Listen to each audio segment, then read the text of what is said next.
Good morning. I'm Lieutenant Scott Spencer with the Montgomery County Sheriff's Office. We appreciate you coming today to recognize the efforts of the Human Trafficking Alliance Task Force. Today, you will hear from Sheriff Rain Henderson, Montgomery County Sheriff's Office, Lieutenant Mike Landrum with the Organized Crime Unit of the Montgomery County Sheriff's Office, Sergeant John Wall with HPD's Human Trafficking Rescue Alliance Task Force, and Tyler Dunman with the Montgomery County District Attorney's Office. We ask that due to the number of speakers and number of people here, we ask that you save your questions till the end. So at this time, let me introduce Sheriff Rain Henderson with the Montgomery County Sheriff's Office. Thank you, Lieutenant. Appreciate the opportunity to be able to discuss this worthwhile operation. We're very proud of the results that have come about as a result of Operation Labor, the prostitution sting that was 2 weeks long in the Kingwood, Texas area. I want to say thank you to all of our partners. This is not an operation that's done in a silo. It's a force multiplier operation. So all the agencies that participated in this on the governmental side are the Montgomery County Sheriff's Office, the U.S. Department of State, the U.S. Department of Homeland Security, the Texas Department of Public Safety, the Texas Alcoholic Beverage Commission, Montgomery County District Attorney's Office, Montgomery County Precinct 4 Constable's Office, Fort Bend County District Attorney's Office, Harris County Sheriff's Office, and the Houston Police Department. And of course, we couldn't do this also without our non-governmental partners that make all this possible. That would be Deliver Fund, The Landing, Love People, Not Pixels, and Freedom Restore. We approach these operations in an attempt to save those that are victims of human trafficking. We also look at the demand side of it too. So we approach it from many different angles and have different methodologies by which we go about this. So as a result of the operation, there were a total of 79 people arrested. 37 of those were men that were charged with prostitution. One man was charged with felony promotion of prostitution. 34 females were charged with prostitution. 6 female victims were identified, including a 16-year-old, and 8 additional arrests were made for different offenses. What we see a lot of time in these operations that there are offenses that come along with it, such as drugs and guns. So the main mission of this is always going to be to rescue, but we also identify other criminal elements in which these offenses are prosecuted. So I'm very proud to be a participant with HTRA and look forward to many more operations with successful outcomes such as this one. Thank you. My name is Michael Landrum. I'm a lieutenant with the Sheriff's Office, Organized Crime Unit, and I had the pleasure of working this operation on the management side. It was 2 weeks of long hours and hard work by, obviously, as previously mentioned, a lot of agencies. I want to recognize those agencies, both local, state, and federal officers and the non-government organizations for their hard work and professional approach to investigating human trafficking. The men and women who completed this operation showed their dedication and personal desire to help women and educate the men on how their actions are affecting our community.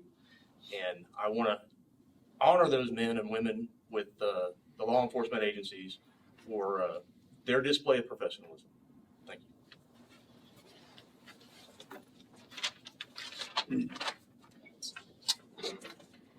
Hey, good morning, everybody. Sergeant John Wall with the Houston Police Department Vice Division Human Trafficking Unit. I also oversee the Human Trafficking Rescue Alliance of the Southern District of Texas. It's a task force that's composed of 22 local, state, and federal law enforcement agencies, state and federal prosecutors, and victim service organizations with the main goal to identify victims of human trafficking, conduct proactive victim-centered investigations, and provide the victims that we recover with a comprehensive array of services.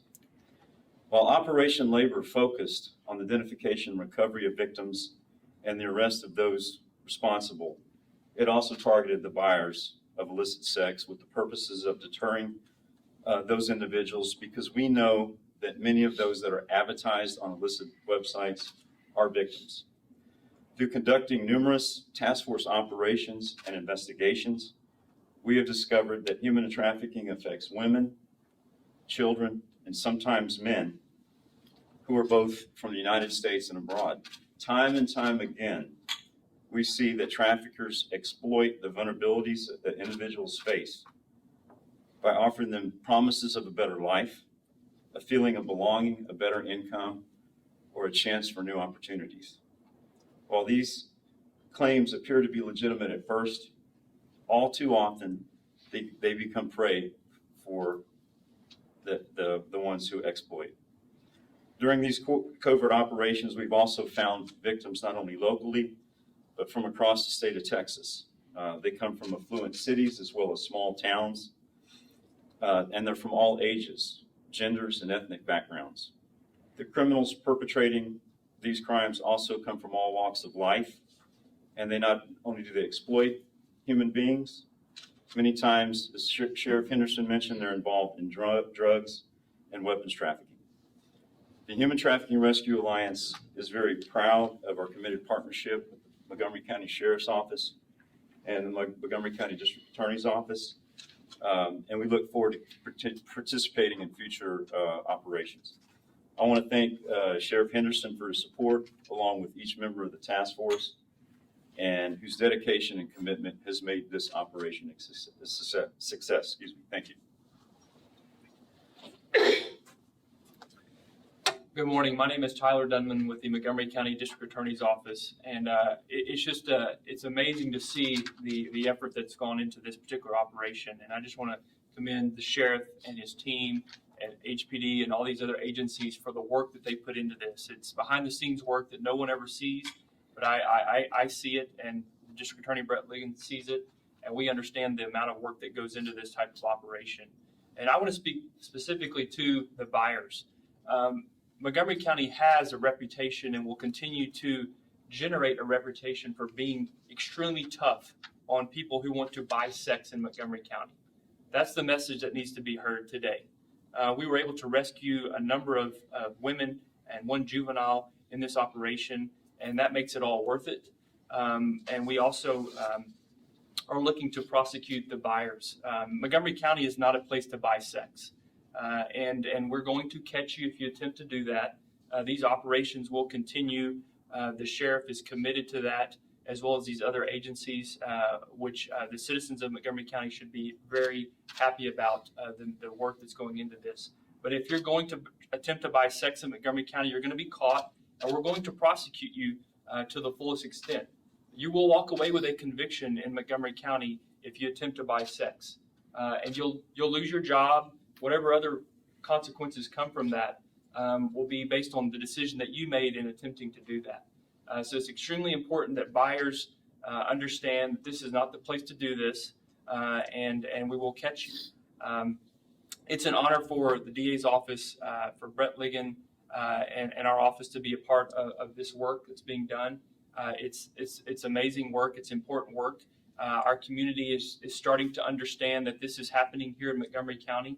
And we're looking to expand our awareness and education, making sure that our citizens are equipped to help us fight this on the front lines. Thank you very much. This time I'd like, go ahead, all of our partners to come up and stand up here with us, please, if you don't mind. Well, at this time, we'll take questions, any questions you may have. Please indicate who your question is directed at for prior to asking. As you can see in front of you, you have a list of everyone that is here, so that would help if you had a specific question that could be addressed by someone. But at this time, we'll take a question. Anybody? This is for anybody, but why focusing on the Kingwood area specifically? Did you have an idea or a tip that there was a concentrated activity in that location? Sergeant Wall? And so from our experience in conducting these operations, we know that human trafficking is occurring all across the city. And as I mentioned before, not only in small towns, but really in every, there's no area that is immune to human trafficking. And so we look at all areas in and around Houston, and sometimes because we do that, that leads us to bigger investigations. And so that is our goal, is to uncover as many victims as possible, arrest the perpetrators, and then provide services to those that we recovered. Does anyone else want to? Any other questions? Were these like being perpetrated online, or how were these, victims being trafficked? As far as how we conduct the investigations, we really don't want to discuss that information. The information comes to us from multiple sources, and to be honest, revealing our methodology isn't something that we can do at this point.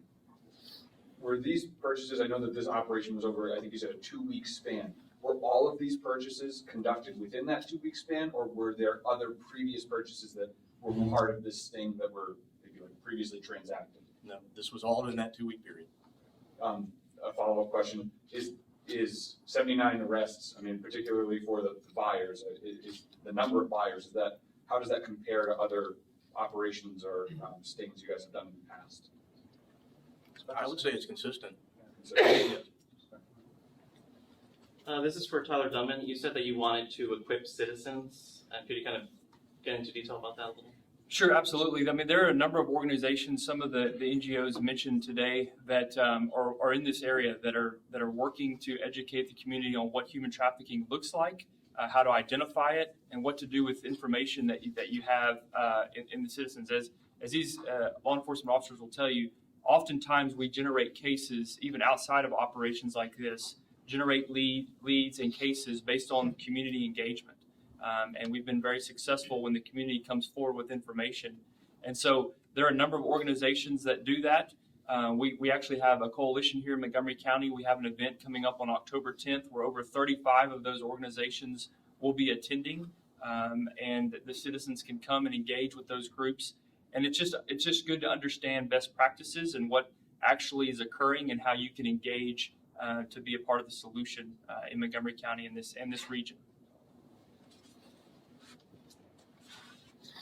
All right, are there any other questions? Any member of the panel? I guess to be kind of clear, was this like a ring of people, or were these separate individuals who were kind of like trafficking? How many people were actually like connected into the trafficking? If that makes sense. The vast majority of these individuals were exactly that. They were individuals that arrived. There were a few of the men and women that either arrived together or at the same time. Mike, what about you got to bring them all to Houston? I mean, they weren't all in the Houston area. I'm saying Miami, Florida, and Nevada and stuff like that. What was the draw to get them in here? You have to understand that these victims are not. They don't have a home base. They move around from town to town, or they're moved around from town to town on a regular basis to avoid rescue. So a lot of their home addresses are listed for where they originally lived. But now as they move from city to city, they just happen to be in our area. Any other questions? I think Can you just explain a little bit more about, I mean, I know that you can't really go into the methodology specifically, but can you kind of explain what exactly you were looking for, or like how you arrived at this general operation? I know that the details you don't want to reveal, but is there any way to kind of explain a little bit more about how this came about? So the Human Trafficking Rescue Alliance, HATRA, part of what we do as a member of the task force is conduct these operations throughout the greater Houston area. As far as why, how we developed it, and the information that leads us there is we know it's taking place, and we move from one area to another and work with the nonprofit organizations and the non-government organizations that feed us information, and we attack the trafficking issue based on what area is available at that time. For the victims, and you said there were 6 of them, including a 16-year-old girl. Is it clear if all of these people who were arrested were in touch with the same victims, or is there? I'm unclear on how that worked, and then there were other females that were arrested as well. Can you explain that? So once the females are arrested, they're interviewed, and during the course of that interview, those 6 women gave us information about how they were being trafficked. So they weren't, the men and women weren't in contact with each other. It was strictly by other means. If I could just say one last thing to reiterate a couple of points. One of the main reasons we do these proactive operations is that we know from experience that victims don't come forward. They've been brainwashed, they've been threatened, they've been physically abused. And so without all of our partners and bringing in all the resources and going out there, the more we look, the more we find. And so we want to continue these type of operations because that's the only way that we're going to rescue these people from human slavery. And as far as the investigations go, a lot of times when we do these operations and we start conducting interviews, that leads us to other victims, it leads us to other perpetrators, and it leads us to bigger human trafficking organizations. This time after the press conference, the members of the task force that assisted in this operation will be available for you guys to talk if you have additional questions for them at that time. That's it. We appreciate you guys coming out and supporting us. Thank you. Well done, Sergeant.